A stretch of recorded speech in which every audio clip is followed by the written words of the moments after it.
morning, church. So, who all like the worship? Can you put your hands together for the worship team?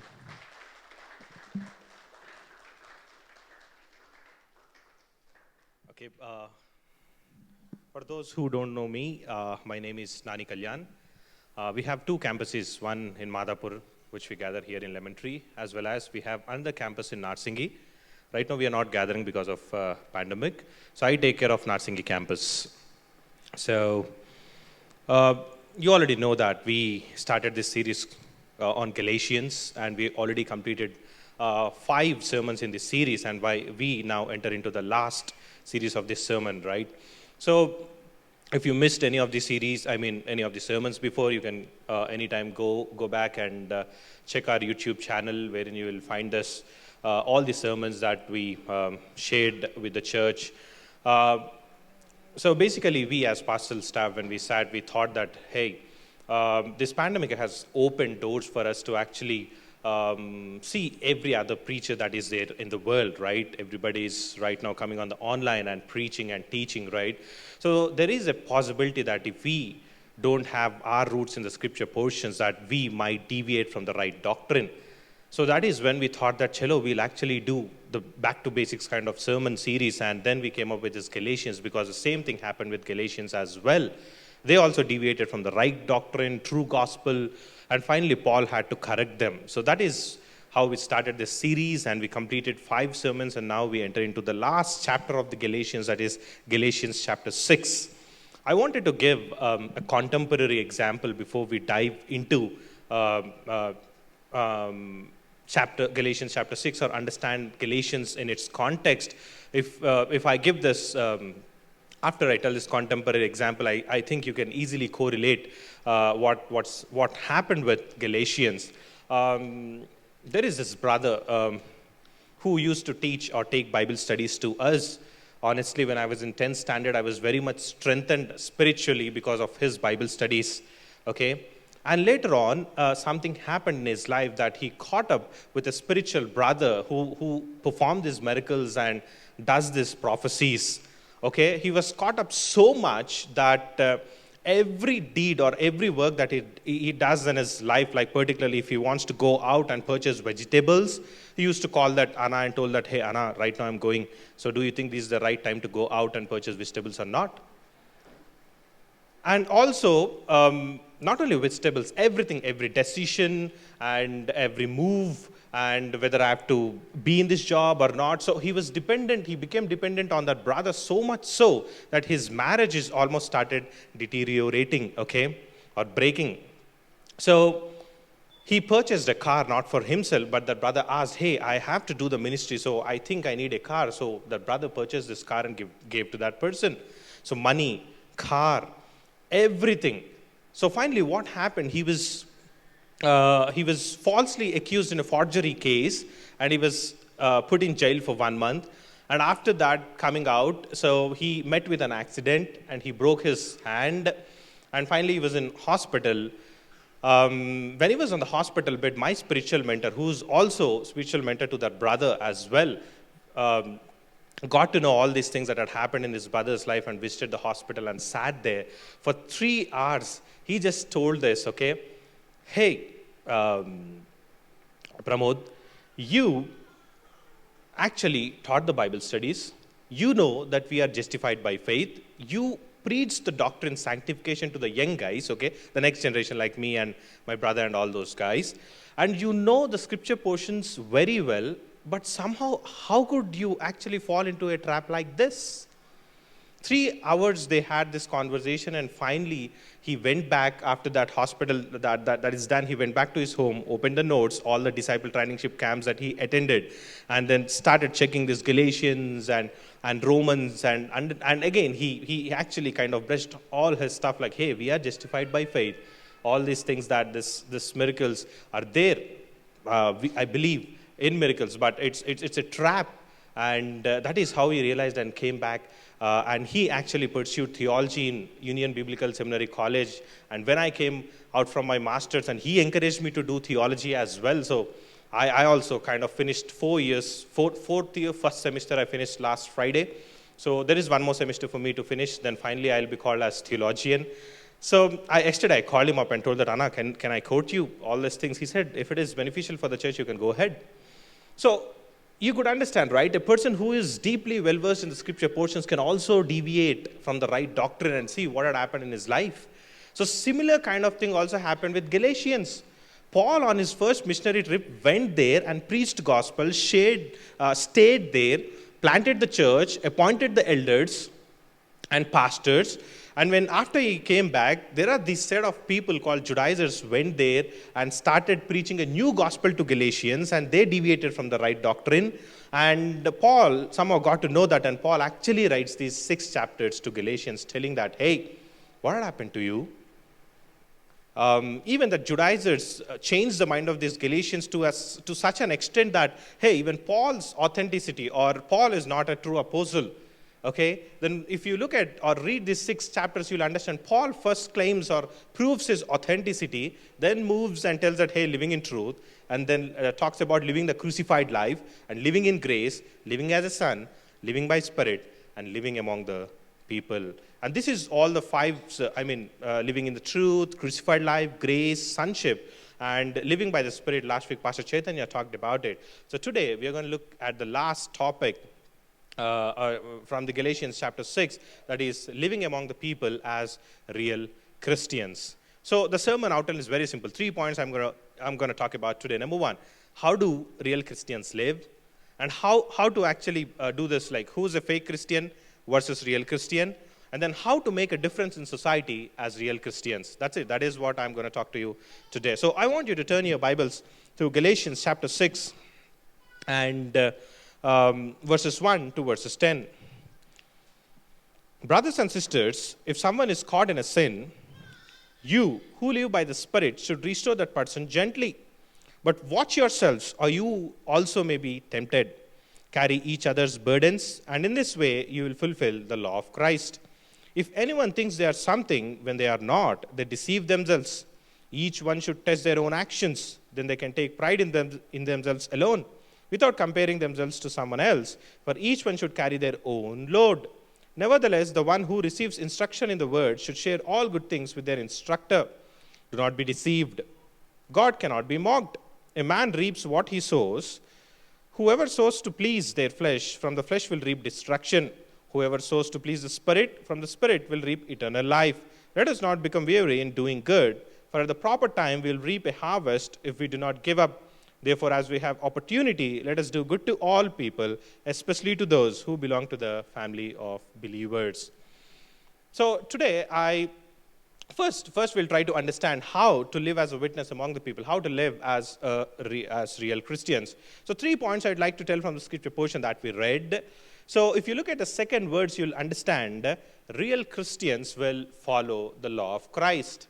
Okay, if you are like me, whenever anybody preaches from the pulpit or something, open a scripture portion, is it there in the scripture portion like that? Okay, then you'll understand what is this law of Christ. Hardly you see law of Christ written in the two times in the New Testament. That's it. So one here we see in Galatians and one we see in 1 Corinthians. What is this law of Christ? So theologians, they actually tell that, hey, law of Christ could be the 2 commandments that Jesus had told to this so-called law teacher when he actually stood up and asked Jesus, hey, can you just the entire OT and Old Testament, and actually give us commandments? Jesus tells that, hey, love your Lord and love your neighbor. I want you to turn your Bibles to John Gospel, chapter 13, verses 34. John Gospel, chapter 13, verses 34. A new command I give you, love one another. As I've loved you, so you must also love one another. So the real Christians actually follow the law of Christ, loving their Lord with all their heart, might, and soul, and loving their neighbor. And number 2, I want you to look at the same Galatians chapter 6, verses 10. Therefore, as we have opportunity, let us do good to all people, especially to those who belong to the family of believers. So real Christians will try to do good to all people. We have this tendency of only, okay, these are believers, okay, I'll help these people, or I'll give to missions because it is actually reaching to the believers. That's good. And also Paul tells that, hey, you're supposed to actually Do good to all people, especially to those who belong to the family believers. And if you read the 9th verse, he'll also explain that do not become weary. Or these people who does good all the time, or the real Christians, they don't become weary of doing good. Whatever skill they have, whatever time they have, they'll try to help others to help themselves. Maybe yeah, the problem is we'll keep on doing good, but the problem is when we don't see the result, we'll be like discouraged and we'll stop doing good. Hey, these people won't change. Why should I keep on doing good? But maybe for some, after a couple of years, that person might turn back to you and tell, thank you. Or maybe for some of you, it might take 10 years or 15 years. Or maybe some of you, after stepping into heaven, you'll be surprised to see a huge villa with courtyard and backyard. Okay? Hey, this is all the treasure that you built here when by doing good on the earth. You know, I still remember when I was doing my intermediate, okay? I used to go to college at 7 a.m. So there is the student who's struggling with mathematics who stays nearby, and he asked me, his mom actually asked me to teach mathematics. I said that, hey, 7 o'clock I'll leave, so I'll have to wake up at 6:15 or so. How come I can teach? And again, you know, right, in Telangana and Andhra, IIT Academy and all those things, 7 to night 9, 10, they'll put it in washing machine, right? And they'll squeeze us and try to bring the output and all stuff, right? So I used to wake up at 5 a.m. just to teach mathematics to that guy. And one week I taught, and somehow I felt like I'm not having proper sleep and all those things, and that is passed by. And almost all after 10 years, while I was actually going to my home, a guy actually shouted at me telling that, hey, Anna. I was like, little paranoid, and what happened? Did I do anything wrong? Am I going the wrong direction? What happened? Who's this guy who's very tall and fat, and he walked like this, and like the typical Telugu hero, not villain, okay? And he came to me and said, Anna, do you remember me? I said, I don't know. You're the one who taught me mathematics. I was like, oh my God. He became so tall, and it's almost after 10 years. So I felt so happy. And even a couple of days back when my brother went to my hometown, there also that family received very well because of what we did long back to those kids. So we should keep on doing good irrespective of whether we get the result back or not. That is what here Paul is trying to tell. Hey, therefore we have an opportunity. Whenever we have an opportunity, let us do good to all people irrespective. What do you call? Okay, you got it right. Let us do good to all people. Okay. And then first thing I said, real Christians will follow the law of Christ. Number 2, they'll do good and do not become weary of doing good. And number 3 is they remember that they are a new creation. You see that from 11th verse to, and if you read from 11th verse to 18th verse, the same Galatians chapter 6, you'll understand that they remember that they are new creation. I want you to turn your Bibles to 2 Corinthians chapter 5, verses 17. 2 Corinthians chapter 5, verses 17. Here, scripture says like this, therefore, if anyone is in Christ, the new creation has come. The old has gone, the new is here. So we should all remember that we all are born again. God has given us new spirit, new heart, and we should remember that and live accordingly. The biggest problem is we think that, hey, remembering is not a big deal. But the problem is we many a times forget that we are new creation. You know, if you look at Deuteronomy chapter 8, when these guys, these Israelites actually crossed this Red Sea and finally entered into Canaan and distributed the land and started settling down, Deuteronomy chapter 8, actually God gives them the instructions that, hey, do not forget. Hey, do not forget. Remember what they are supposed to remember. Remember that God had helped you to come out of this Egypt. God had helped you to actually overcome the slavery that you are going through in Egypt. And finally, God has given you this land. So the author keeps on telling in Deuteronomy chapter 8, remember, remember, remember. Remember particularly when you are full, when you constructed the houses, when you have this AC and a good sofa and eat chicken biryani and lie down, then remember that this all grace is given by God. Okay, if I had to put in today's context, that is what the author tells that, hey, when you are full, when you have wells, when you have food to drink, then remember you are all enjoying this land and all these things because of what God had done. Remember that you are a new creation. If you look at King Saul, you'll understand. King Saul thinks that he's a garbage bag. But actually, God picks him up and makes the king of Israel and gives new spirit. He prophesies, okay? If you see King Saul actually prophesies, gives new spirit, new heart. If you read the scripture portion, Bible clearly tells that God gave him a new heart, new spirit. That is what happened with all of us. We're all sinners, and God actually gave us this eternal life. So we need to remember that we are new creation. So these real Christians will constantly remember that they are new creation and behave accordingly. Always remembering that they are royal priesthood, they are holy nation, okay? So three things that that we can pick up from this chapter 6, that how real Christians live. They follow the law of Christ, and they do good to all people, and they'll constantly remember that they are a new creation, okay? And now we'll move to the second part. How do we know that are we real Christians or fake Christians, okay? So from the scripture portion that we read from verses 1 to verses 10, we'll try to identify who are real Christians and who are fake Christians. We'll do this contrast. So I want you to look at chapter 6, verses 1. It says like this: brothers and sisters, if someone is caught in a sin, you who live by the Spirit should restore that person gently. So clearly from the verse 1 we can see that, hey, they will restore. So these real Christians, they'll try to restore the relationship, particularly when they see a brother or sister who's fallen sin. And if you look at the verse 1, it clearly tells who live by the Spirit. So this is what happens. We think that, hey, we belong to an elite class, spiritual class. Hey, you are all second class citizens, okay, kind of thing. Paul is telling that, hey, who live by Spirit doesn't mean that you belong to an elite class or spiritual class and you have this all business class facilities that a guy has, okay?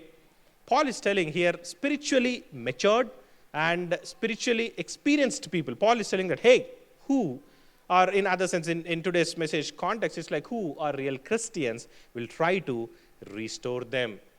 Okay, if you see someone, a believer or your friend who's caught in sin, they'll try to counsel them, pray for them, genuinely try to help them. Those are real Christians. But opposite, contrary, the fake Christians who do, apart from restoration, they'll do everything. Gossiping, slandering. I know about this guy do one day like this, okay? He thinks that he belongs to that elite class of spirituality, but I know. Got it right? Apart from restoration, these fake Christians do everything else. I still remember when I came to Hyderabad for the first time, and I was searching for church, and God directed me to this Capstone Church, and I used to attend plugins, okay? They're also, we used to have plugins in Kondapur. Andrew Anna used to take plugins, and I still remember the plugin that Andrew Anna took that day. And Matthew Gospel, I want you to turn your Bibles to Matthew Gospel, chapter 18, verses 15 to 17. There we see Jesus is actually telling that, hey, if your brother or sister sins, Matthew chapter 18, verses 15 to 17, if your brother or sister sins, go and point out their fault just between the two of you. If they listen to you, you have won them over. But if they will not listen, take one or two others along, so that every matter may be established by the testimony of 2 or 3 witnesses. If they still refuse to listen, tell it to the church. And if they refuse to listen, even to the church, treat them as you would a pagan or a tax collector. So what actually my understanding was before attending that plugin, I already attended a couple of DD camps, I attended LD camp. Okay, if anybody is from EU background, you will understand the jargon that I'm speaking, okay? So, and I was taking Bible studies. So this paragraph, my interpretation was, okay, if I tell to a brother, okay, try to counsel him, or hey, this is what you're doing is wrong and all those things, I talk to him personally, and then I take 2 or 3 witnesses, and I tell the same to the church. And finally, I should treat him as a pagan or tax collector. I thought that, hey, a pagan and tax collector, they'll go to hell. So I need to treat them like, hey, anyways, they are going to hell. I don't have to take care of them. So I don't have to pray for them or think about them. But Andrew Hanna, that day he told that, hey, pagan and tax collector means we have to actually start praying for them like as if we pray for an unbeliever. We should start praying that they should born again, they should come to Christ, accept Christ. It was a huge bouncer for me. That's true. You got it right. So at some point of time, we all will be like fake Christians. But the more we know or dig the scripture portions more and more, we'll understand the real Christianity, or we'll understand how, as a real Christian, we are supposed to live. That's true. We are supposed to pray for them. So here, from the verses 1, we can clearly understand that true Christians will try, or real Christians will try to restore, either by praying or genuinely try to help them, the brother or sister who caught in sin. So that is the first difference, restoration versus ridicule. And number 2, second difference is, I want you to look at verses 3, Galatians chapter 6, verses 3. If anyone thinks they are something when they are not, they deceive themselves. It clearly talks about self-reliance or self-exaltation or pride. So Paul is telling that, hey, a fake Christian will have this pride. It could be spiritual pride or materialistic pride. Okay, I don't know if there is something called materialistic pride. Okay, I know about spiritual pride. Okay, and the real Christians, on the other hand, will be humble. So 2 things happen the moment we accept as Christ as our personal Savior and start growing into the likeness of Christ. Okay, 2 things will happen. Either you will end up as a Pharisee, or you will end up having an experience like Apostle Paul. Okay, so Pharisees, by the way, are good. They are. If you look at the Sanhedrin is like Jewish council, the court. Okay, there will be 70 people sitting there, and there will be one judge there, and in 70 people you will see Sadducees and Pharisees. And Pharisees are one of the they know the law in and out, and they are good people. But the problem here is, if you look at Jesus, always he confronted Pharisees because of their spiritual pride. So that is what happens. The more we grow into the likeness of Christ, the more we study theology and understand the scripture portions, the chances are we might puff up with the knowledge that we have, and we might end up as a Pharisee, like having spiritual pride. You know, I don't know how many of you know about David Wood and Nabil Qureshi. I closely follow them a lot, but Nabil Qureshi, unfortunately, he's with God right now. But recently, David Wood was making a video on Nabil Qureshi and Ravi Zacharias, and he was actually talking about, because Nabil Qureshi is a close friend of David Wood, right? So obviously, they'll have that closeness, and they can make any kind of comments or statements. And one statement that shook me a lot was, David was telling that, hey, Nabil already finished 2 books, and he's on the way of writing another 2 books, and it's about to get published. And also he finished his MD from Oxford, and he's about to start his PhD, and he's already ready with his thesis. And as David Wood, his close friend, right, he said, somehow I saw the spiritual pride creeping in Nabil because of this knowledge and all those things, publications and degree and all those things. And David says that probably because of the spiritual pride, God had to take him away. And he makes this statement. It's not minor. You can actually go ahead and search in YouTube, David Wood commenting on Nabil Qureshi. You'll see that it's better to die rather than having spiritual pride. It shook me a lot. Oh my God. Then immediately after that video, I paused and started confessing, God, if I have, or in case, Lord, please forgive me. And all we have to do is kneel down before him and ask him, Lord, I'm helpless, help me. That's it. God will definitely help you. So number 1, we'll either end up like Pharisees, thinking that I'm better than apostles, or better than every believer in this church, or better than the volunteers, better than the serving team. And we might think that we are chief of entire saints. On the other hand, if you look at Paul, I already talked this in second series of this Living a Crucified Life, the same thing, that Paul has this experience. When he came to Christ, he made this statement that I am the least of apostles. Okay? You consider yourself as least of apostles. And the more he walked with Christ, and he made this statement that I am least of saints or believers. Okay, now I am least of all the saints and believers at the point in time that known world. And the more he walked with Christ, then he makes this statement, I am chief of sinners. You have to understand the difference, right? Now he's making that I am number 1 in all the sinners that are present on the planet Earth. See the transition that had happened. On the other hand, if you see the transition of Pharisee. So fake Christians versus real Christians. Real Christians should have this spiritual transformation that Paul had. And otherwise, the fake Christians will have the experience of Pharisee. Then the only solution for that is like having spiritual pride. If we have that, All we have to do is simply kneel down before God. Jesus, help me.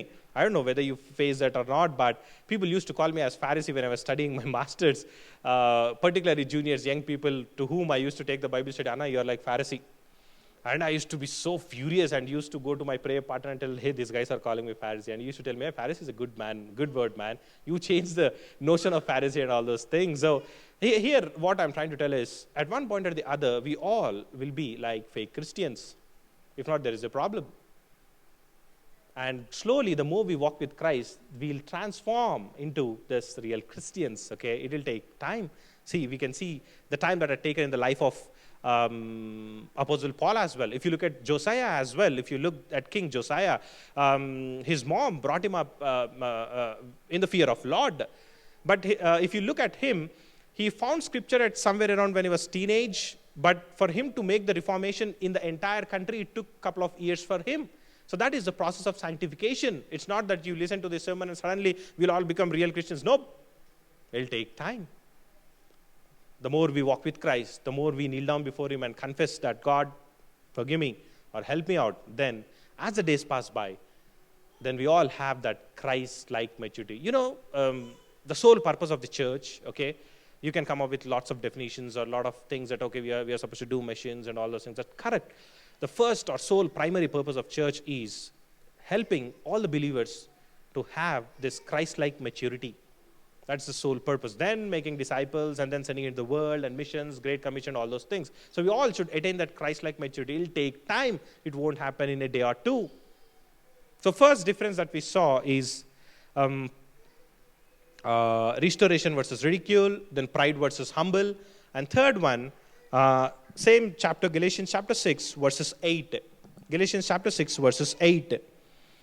Whoever sows to please their flesh, from the flesh will reap destruction. Whoever sows to please the Spirit, from the Spirit will reap eternal life. Simply put, fake Christians will please flesh, and real Christians will please Spirit.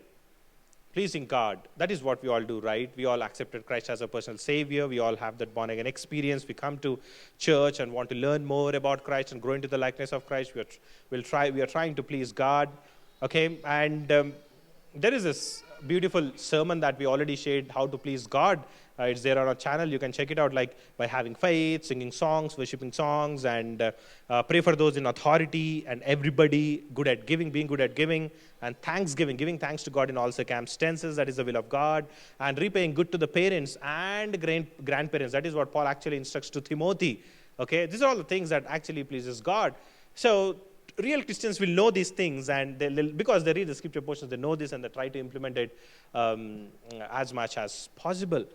So as real Christians, we all are supposed to please Spirit, please God, rather than pleasing world or pleasing flesh. So two things we saw. Number one, how do real Christians live? Okay, and then we did this contrast between fake versus real Christian. Then we moved to the third point. That's the last one. How to make a difference in society as real Christians. Okay, what happens is the more real Christians we become, okay, the more difference we make in the society. We'll start making a lot of difference in the society or wherever we are. So I don't know this, particularly when I was growing or when I was doing my bachelor's, okay, I used to attend Bible study every week, and people used to tell that, hey, wherever you are, you're going to make a difference. Wherever you are, you're going to make a difference. I never believed that. Of course, not fully, because we have that logical part of brain that, okay, I do make a difference, okay. But finally, when I was doing my master's, when I went to this IIT Guwahati, there for 1 month or 2 months, I hid myself. I did not expose myself to anybody. But I don't know, somehow I got the opportunity of sharing the word of God. And I went there, and somebody is taking the Bible study. Then I realized I had to help these guys to understand the scripture portions better.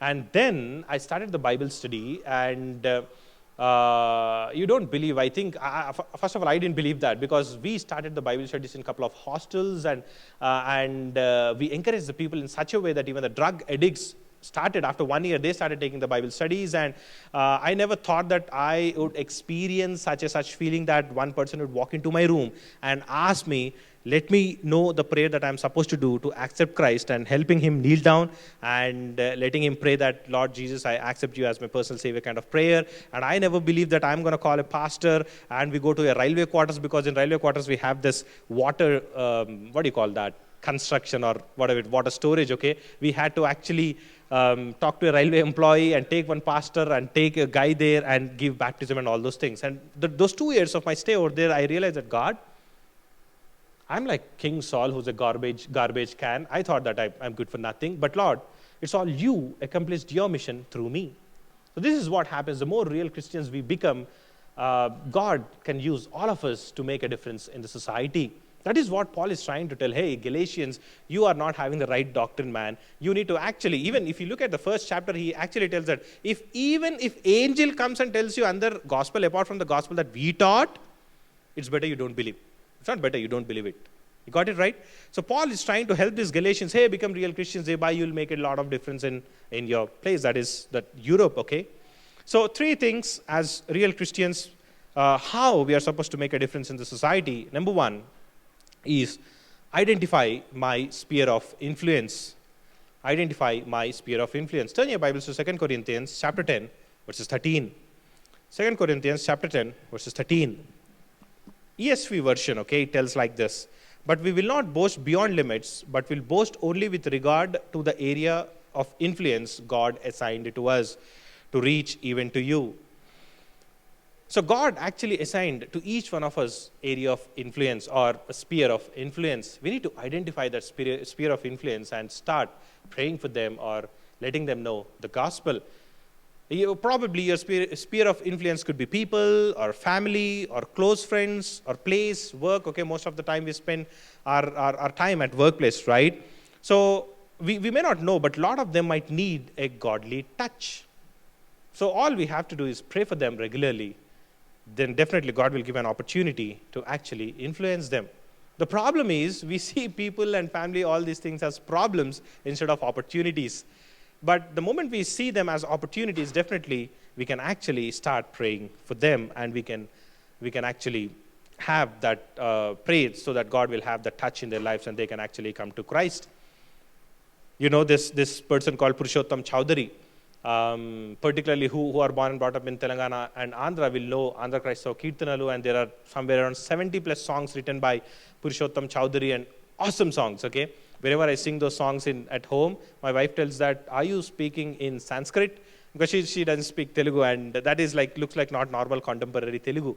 And this Purushottam Chowdhury, okay, his parents were born and brought up in Bengal, and they actually traveled all the way to southern part of India and they stayed here. And here they gave, and Purushottam Chowdhury was born. And when he was born, they thought that he's Uttamadu in all Purushulu, okay? Okay, so Purushottam means he's the best among all the men. Okay, Purushottam. So they gave this name as Purushottam Chowdhury, and he started looking at Vedas and Gita and Upanishads and all the stuff. And finally, somewhere around after he crossed his teenage, he started realizing that, hey, I need to actually look who the real God is.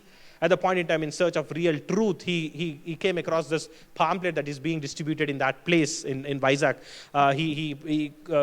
The problem here is he can't speak or he can't read English, and the pamphlet, at the point in time, only the pamphlets were in English. So the moment he received it, he understood that there is something important here, because that comes from a religious thing. And he goes to a person who can actually interpret English, and then he understands love your neighbor and forgive your enemies and all these things. When he read, he realized that, hey, he is something different guru, and these teachings are awesome, and nobody else so far, whatever teachings I read, this guy is somehow different karke. Then he actually went back to Bengal and met William Carey at the point in time. William Carey was translating Bible from one language to another language, and finally he could actually translate Matthew, Mark, Luke and John into Telugu, and finally gave it to Purushottama Chowdhury, and Purushottama Chowdhury started reading them and became Christian and accepted Christ as his personal savior. And the beauty here is he identified his sphere of influence as from Vizag to Madras. He walked all the way to Madras, and from there he started preaching the gospel coming back. Okay, he actually he preached gospel in Bellary, Guntakal, Anantapur, Madnapalli, Renugunta, Gudur, Nellur, Kavali, Ongol, Guntur, Vijayawada, Rajamandri and Thuni. And he established many churches, pastors, and he did tremendous work in those areas. So I think when I was reading his story, I realized that, hey, this man, I many times I think that, okay, the people who are close to me or the church that is close to me is my sphere of influence. But he thought that, hey, my sphere of influence is like 700 kilometers. So we need to identify our sphere of influence and start praying and using the gifts that God has given to us. Then we can make the difference in the society. Number one, identify my sphere of influence. Number two, meet them in their place of need. Meet them in their place of need. Galatians chapter 6 verses 2. If you see, you'll understand. Carry each other's burdens, and in this way you will fulfill the law of Christ. Carry each other's burden. Here Paul is telling that, hey, you should actually share burdens. So the moment you identify that a person is in need, all you have to do is meet their need.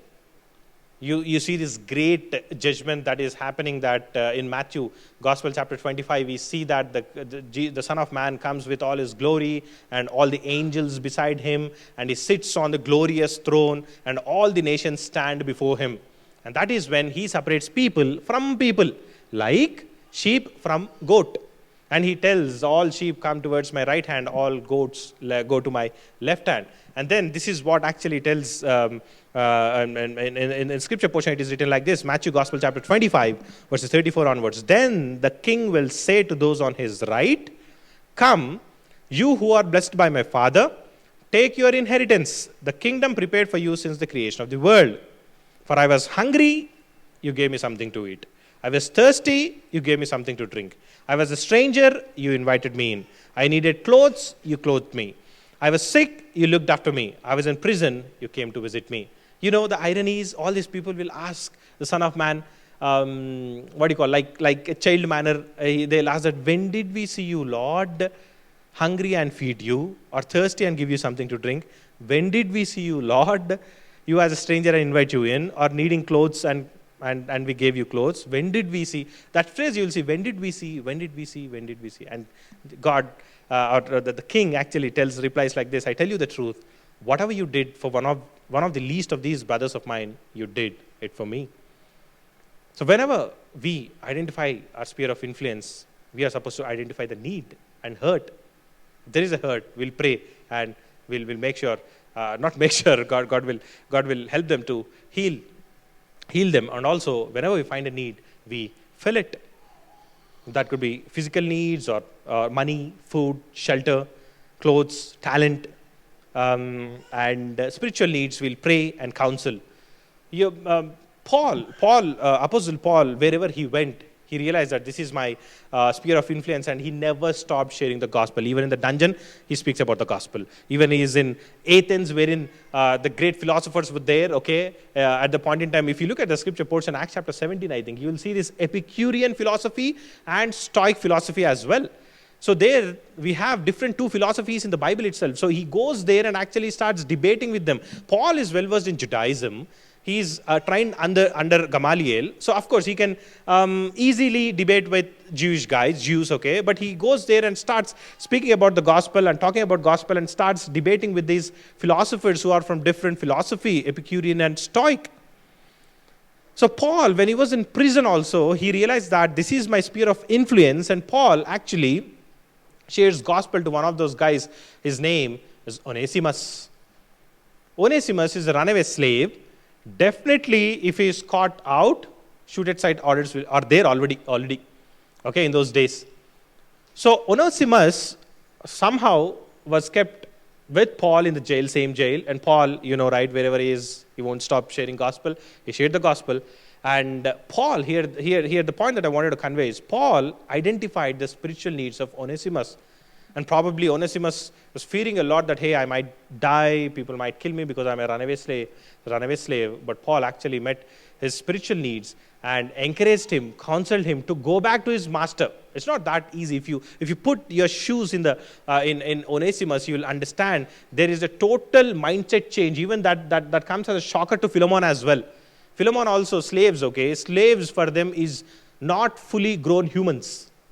not fully grown humans. Okay, that is why they treat rashly, okay, particularly coming to slaves. So he asked Philemon to change his attitude towards slave, and also asked Onesimus, it's okay, you go with Tychicus and you carry this personal letter to Philemon, and Tychicus, you carry this letter to Colossian church.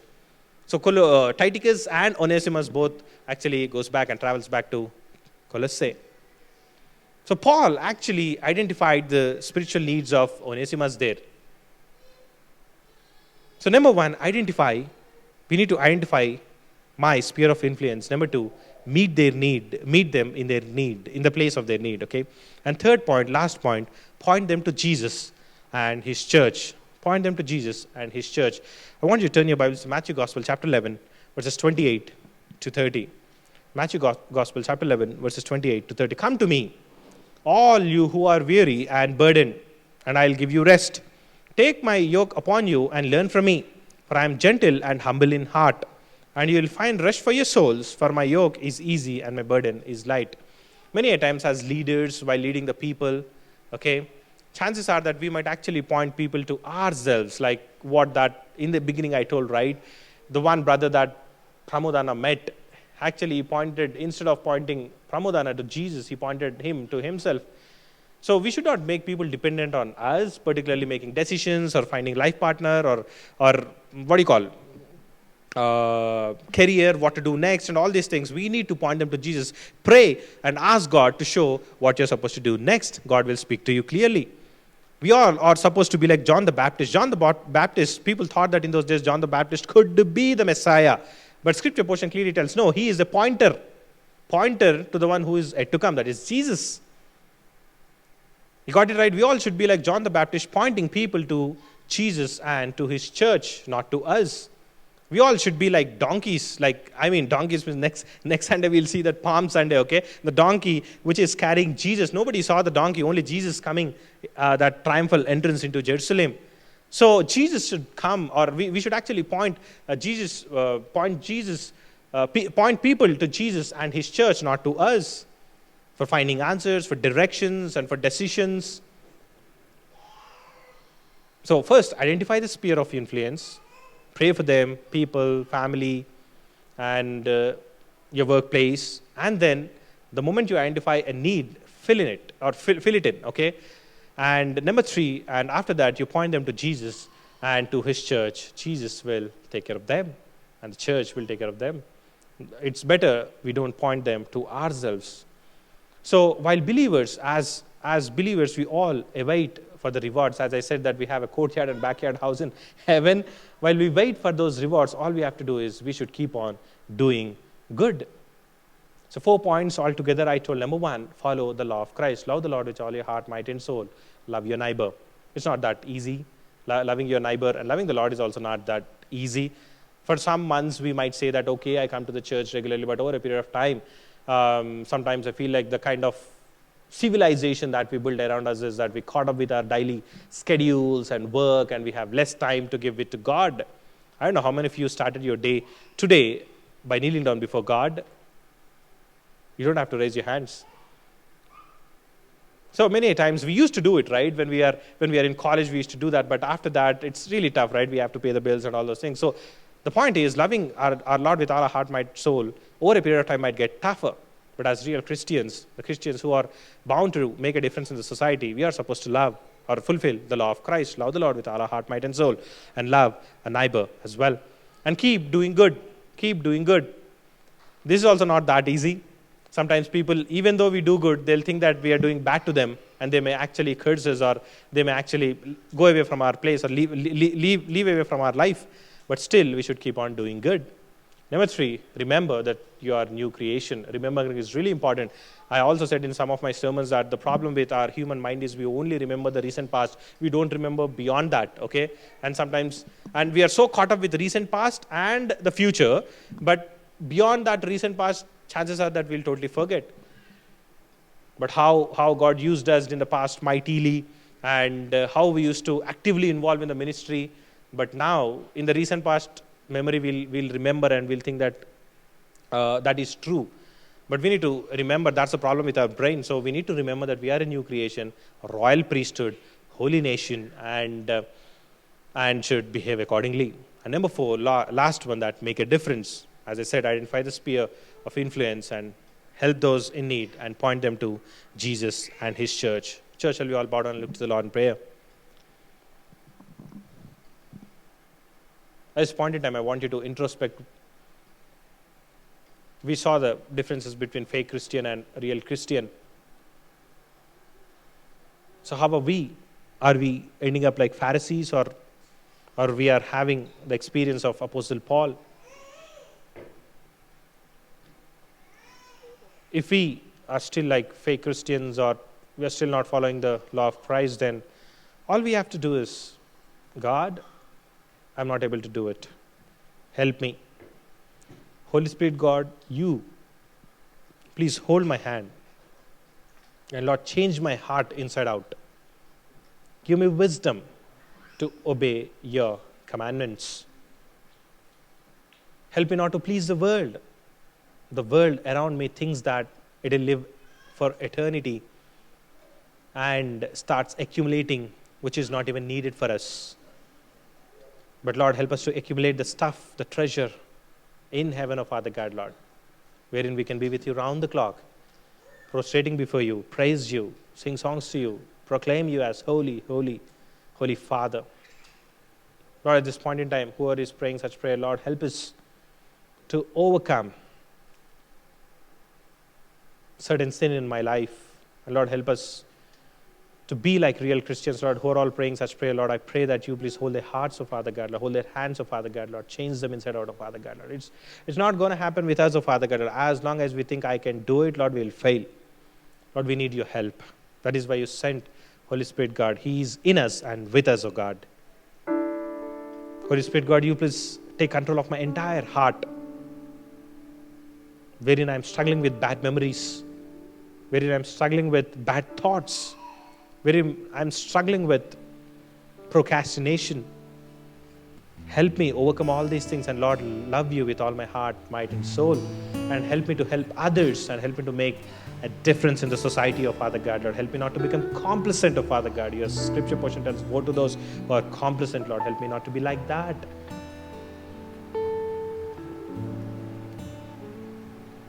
As we continue to pray this prayer, shall we all stand to our feet and spend some time in worshiping our Lord, asking Him. Our God is near to us. The moment we ask Him and confess that, Lord, we are helpless, our God is a helper.